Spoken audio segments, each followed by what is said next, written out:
Hello, you wonderful people, and welcome to another episode of Super-Fanta-Fi. This being a show where we talk about TV shows of the supernatural, fantasy, and/or science fictional genre. For today's episode, I'm going to talk about the season finale of Roswell, New Mexico. A great finale. A lot of stuff went down in this episode, so let's break it down. Obviously, you have Michael explaining everything to Max about his mom, which the way he made that conversation seemed like it was his mom specifically and not Max. It does seem like, even though they grew up siblings, it doesn't seem like they are outright siblings, that they are probably from three different families potentially, maybe, or maybe it is that only Michael is the only one out. Like maybe that's why he always kind of felt like the odd one out with everything, because he legitimately isn't a sibling like Isabel and Max are. Maybe they are, maybe they aren't. But obviously, you know, Michael is willing to do whatever it takes because he wants Noah to give him answers. He could have gotten them from his mom, but that's no longer an option. So we need to know if there's any more aliens on the earth, like where they come from, what he knows about them. Obviously, Noah, even though it's like Michael's literally willing to help you, but I guess because he knows Michael's going to torture him when it's all said and done, so he just stabs Michael in the neck. I think when it's all said and done, Michael probably doesn't know that it was Max that healed him, because later on he's like, is it that blood on your shirt? He's like, it's not mine. It's like, that's super your blood.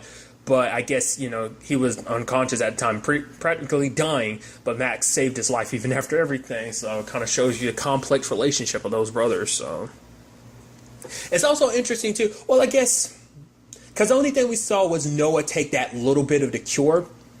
So I guess it gave him enough time so that he could go get the other cures. We never actually saw him do it, but I'm assuming, because I'm about to say, does that little amount of the cure be enough to cure you? So it's like it probably just tied over his symptoms and made him a little bit better long enough so that he could go to his cave or wherever he's got the cures that he stole from Liz before. Then he goes and attacks Liz, which that whole situation with his powers is interesting, because it basically seems like his powers are a combination of everybody's, because it seems like he does telekinesis like Michael. He can do the whole like killing you thing like Max can heal and kill people, and he can also get in people's head like Isabel. So it's like he has a combination of the three of them, but I guess it's also at the same thing, they're all capable of different things in certain regards of like, their powers all kind of like affect things around them in a certain regard, and I guess like how they go about manipulating that is different for each one. I don't know, it's just kind of interesting. I wonder, could they all have the same abilities, or do some just have more, like, obviously it seems like they could actually go beyond what they're capable of doing now, and also, you know, make what they can do stronger while also being able to gain new abilities too. It's a whole thing I'll kind of get to in a second. But what's also interesting too, there's a whole thing with Maria's mom. She had the powder, like basically the flower that's in the necklace Maria got from her mom. It's the same powder that it's from a rare flower, and that's what makes aliens weak and knocks them out. The same thing that was used on Michael. So it's like, the fact is that Maria's mom has that, and it's like, oh, it's going to protect you, makes you go, so she must know about aliens. Like, even in her condition, she must be one of those people. Maybe it's something in Maria's family. Maybe they kind of known about aliens for a long time. Maybe they've been in contact, and maybe that's what that whole situation's about. I'm not sure. That's definitely something that was kind of left open to be like, that's super going to be something later on, but it just seems like we kind of dipped our toes in that, you know, proverbial water. But, it's interesting too, because I actually didn't remember that Kyle hadn't told Liz about him and Rosa being siblings, because it took Noah bringing it up, being like, oh, the fact is you didn't really know your sister. She kept so much stuff from you, stuff she didn't tell you, but she told me. Like, obviously Rosa wasn't yours, she's mine, that type of situation, and bringing that up. And I was like, oh, you didn't know that, until Kyle kind of confirmed it. It's like, wait, you knew? And it's like, for her, it's like, oh, it wasn't just me that lost a sister, so did you. Kind of the craziness of this all. Noah killing someone to get his powers back. Once again, just showing you how crazy powerful he is, to the point he was able to get to Isabel. It makes you wonder, at what point in time did he get to Isabel? I'm trying to remember the timeline and everything. Well, maybe before he went after Liz, he had already gotten to Isabel. Maybe that's the whole point. Because I'm about to say, it seems like his power has a good range on it too. It doesn't seem like he has to be fairly close to it. He can be pretty far away before he ends up using, well, at the very least, maybe it's a situation of once he's inside your head, it stays there until he, like, there's no limit to how far, there's no range to how far. I was thinking, like, if he's far enough away, he could just hijack your brain at any point in time. He doesn't necessarily have to pick and choose when he's coming after Isabel, you know? So that's super messed up. And it's super messed up when he's like, oh, see what I can do, snaps his finger, and her body goes limp, because it's just kind of like, it's like he shut her mind down, and without him there, it's almost like she's just in a, you know, a trance.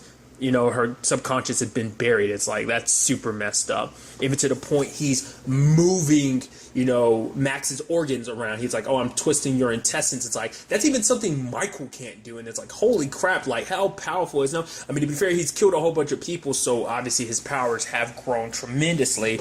But it's hard to, like, because even before now, we never really saw all that he was capable of. We did learn a lot of interesting things about Max, though, from him, what he was planning on doing. It is all three of them, but the one in particular he wanted to kind of, because the whole point was like, oh, I wanted us to be some happy families, so that when the lighting came, that they would, you know, I could use you guys as a bargaining chip. In particular, it seems like Max is the bargaining chip in particular, because it turns out like the lighting are most likely the ones who won the war. It makes you wonder, how does he know that? I guess because they were on the winning side of things, and they're just the more powerful side of things, and the other side of the war was weak, so maybe that's just him assuming, maybe he knows. What's interesting, though, is that Max is supposed to be the savior, which is interesting, because it's like, oh, the fact of the matter is this world is primed for you, basically, like stories of someone striking someone down with lightning, or, I mean, when you actually break it down and look at what Max is able to do, it's unnatural, but the whole, like, bringing people back from the dead and stuff like that, it's like, that's very, like, savior-like, which is interesting. So that's why they would be coming after them. It's because Max is that important, especially because they feel like, oh, Max has grown into his powers, he's ready. That, of course, they'd come to it, especially if, like, what is essentially, like I said, it doesn't seem like it's like with another alien species. It seems like it's a civil war on their planet.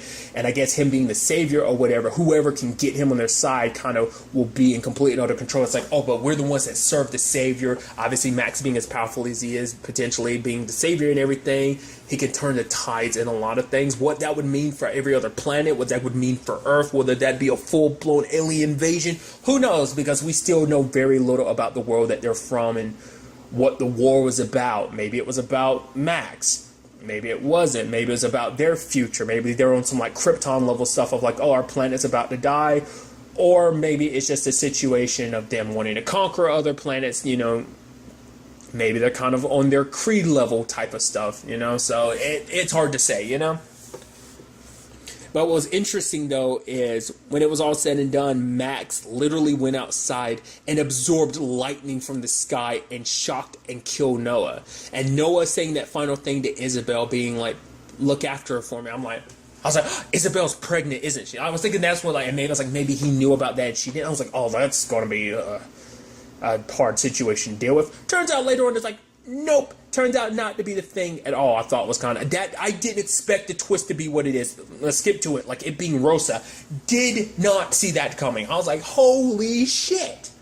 That's crazy. And it's also sad too with the whole Isabel situation, because it's like the one person she loved. She lied to him at the end, being like, I never loved you. It's like she did, because she was basically like, oh, you were never the person for me, because it's like I was afraid to tell you the truth about my secrets and stuff like that. If I was afraid to share those with you, shows that you, but obviously it's just because she wanted him to die, knowing like the fact is you weren't that important to me. You have no impact on me, which I think that was her way of trying to, you know, take back the power and make it so like, no, you have no control over me. You never did, in the sense of like, I never cared about you, and it's just kind of sad. It's interesting that you almost see him being a little remorseful about the situation. I think on some level, maybe he did care about Isabel in a weird way. Which, yeah, kind of goes back to an earlier conversation I was just having, what Isabel and Michael's actual relationship to Max is, because it seems like Max is an important one, and Michael and Isabel, I guess it's because they're the only other survivors left now that Caulfield's going up. So Max being the savior is important, but Isabel and Michael also being the only other survivors on Earth makes them important, or maybe they come from royal families or something like. Because that's what I was thinking this was all about. It's like, oh, they come from like some like monarchy or something like that. Turns out that doesn't seem like it is the case. I mean, maybe it is. We didn't really get the full details of it. All we got was like Max is the savior, but about Isabel and Michael, we still don't know. But it's kind of crazy to see Max be as powerful as he is, literally like on some like Zeus level shit, you know, killing Noah like that. That was interesting. I wonder how did they handle that situation? That was never covered at all. I mean, it's like, are you going to plant evidence to show that it was Noah who killed all those people? I mean, it looks like it's a natural accident in the way he died or something, because obviously you can see it left the lightning marks on his bodies. So they just assume he got struck by lightning or something. But are they going to frame him for it? They're just going to bury his body. He is Isabel's husband, so that's going to bring up a lot of questions. Like, yeah, you're married. Where's your husband? Anything happens to him, it's going to look suspicious towards Isabel. So there's that. Then there's like the complicated nature of everything else going on around. There's the whole Michael situation. Because for Max, it's like, who cares about our past? We need to live going forward, not be bound by our past anymore. He ends up healing Michael's hand, showing you just how powerful he's gotten, to the point like because he healed Michael's hand, he wasn't sick. I mean, maybe that's no, because it seemed like even normal healing would kind of take its toll on him. But I guess maybe even something like that wouldn't be that big of a strain. It's really hard to say. But he seemed like he was perfectly fine afterwards. You can tell he was feeling good. Obviously, him and Isabel, I mean, him and Liz, finally got together and everything. It's like, yay! Star-crossed lovers to the extreme. Obviously, you're happy for them to finally be together, you know, and be happy. And that's what they wanted to focus on. It's like, you know, live our normal lives, you know. Michael even suggesting, like, why don't we just do that instead of, you know, trying to bring back Rosa, who's been dead for 10 years. It's interesting because obviously she was kept in stasis all this time. But the thing is, we do know from Noah that comes with complications. It kind of drove him a little insane because you're aware the entire time. To be fair, her situation is a little different. She was essentially dead the entire time, but maybe she was borderlining on the cusp of death. Maybe she hadn't fully crossed over yet and could be potentially pulled back. I'll get to that in a second. But talking about Michael, there's a whole complicated thing with Alex, because Alex is like, oh, I left because I saw what my dad did to you. I wanted to be the person who wins battles, and it felt good to win battles, and that's what he wanted. Like, because obviously he was scared seeing Michael like that, and it's like, if I can't protect the person I care about, I love, then, you know, he probably felt like he was no good. That's why he wanted to run away from the whole situation. Obviously, he gets far away from his dad, too, but also so he could come back stronger and fight for what he loved and wanted to protect.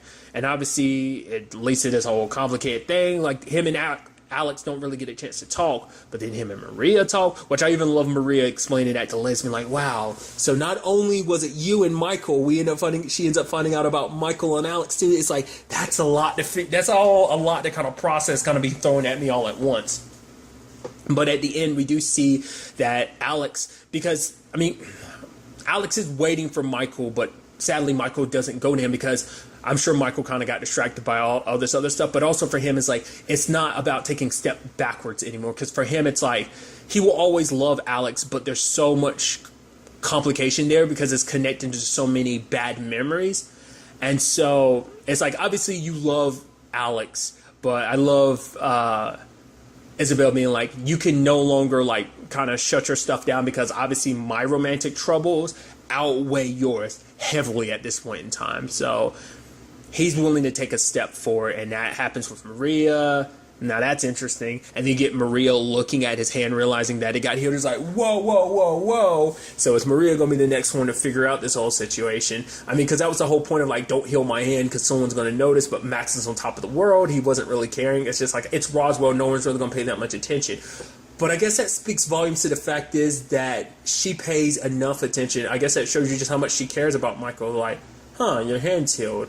That's interesting. It wasn't like that before, so that's definitely going to put up some red flags. And it just adds that complicated thing of like, you know, Alex is one of her best friends, and it's like, now it's like her and Michael and that complicated thing with Alex, because Alex obviously still loves Michael. Even Michael admits, like, I love Alex, I always will, but there's just too much pain associated with that love, and that he wants a fresh start. You know, things between him and Maria, they're good, so I don't know how that's going to turn out. I mean, at least Alex accepts Michael for what he is, but to be fair, like, Maria doesn't know about it, but maybe Maria's family kind of has like some anti-alien stuff going on, that they've known about aliens for a while and they're kind of anti them, so that added complication to it. It'd be interesting if that was the case, because that'd be like the two people that Michael cares about, Maria and Alex, are both connected to families that don't care for aliens. That'd be kind of a sad, I guess you can make the argument, ironic twist to it.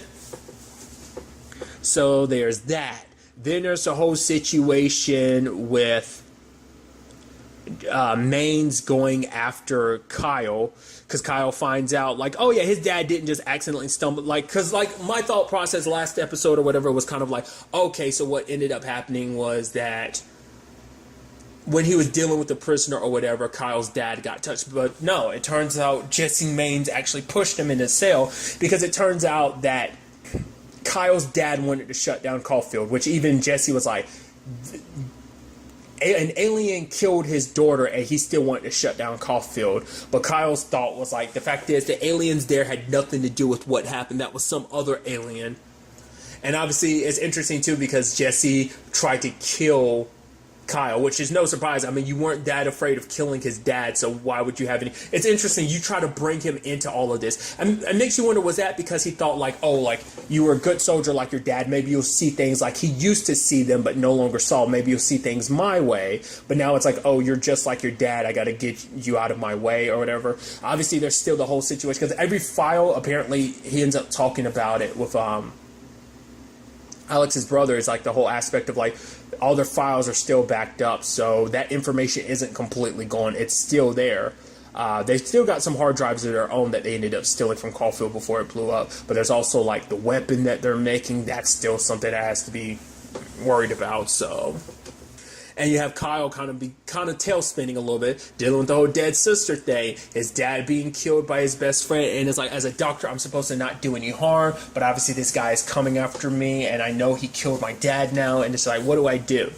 And it's like, I followed my father's code, and I did this whole like no harm, not wanting to do harm to other people, that's why, you know, but it's like, I can't just sit around while the world is burning with my thumb up my ass.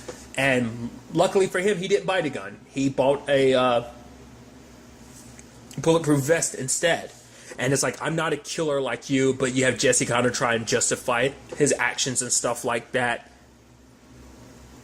trying to be like, this is why everything kind of turned out the way it did. Kyle wasn't really listening and just kind of stabs him with something that basically puts him in a medically induced coma. So that's definitely going to be interesting. Obviously he's not completely removed from the board, but he has been for some time now, so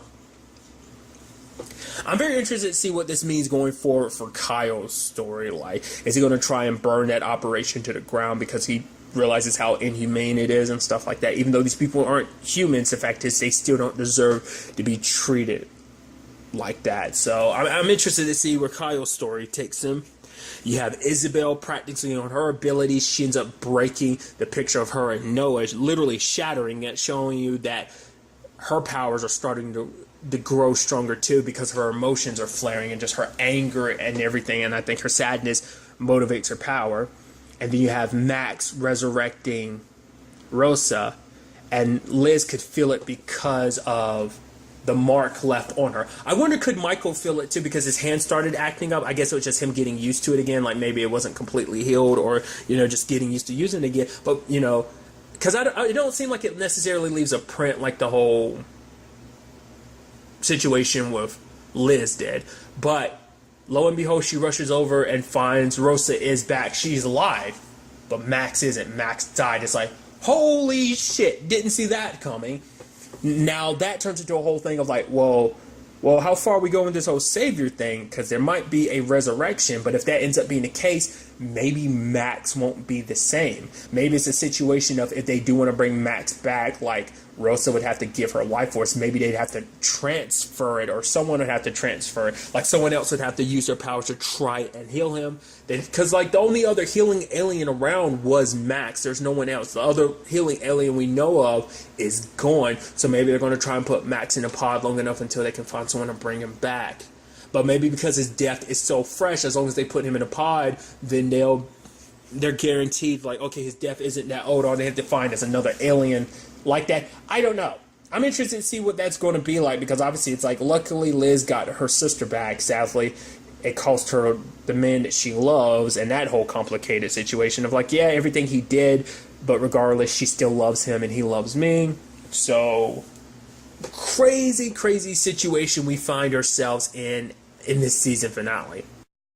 At the time of me recording this, looking at some different articles, it still doesn't seem like the CW has determined whether or not they're renewing this for a second season.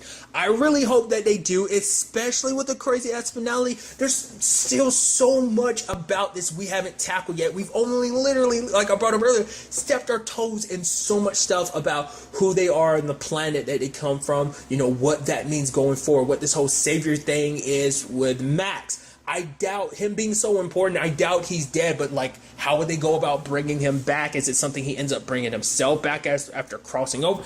Who knows? There are so many questions that need to be answered. I hope that this does come back for a second season because I'd love to see what they have in store for us. But really, that's all I'm going to talk about. Till the next time we meet, be happy, be safe, live life to the fullest, and enjoy it. Good day and good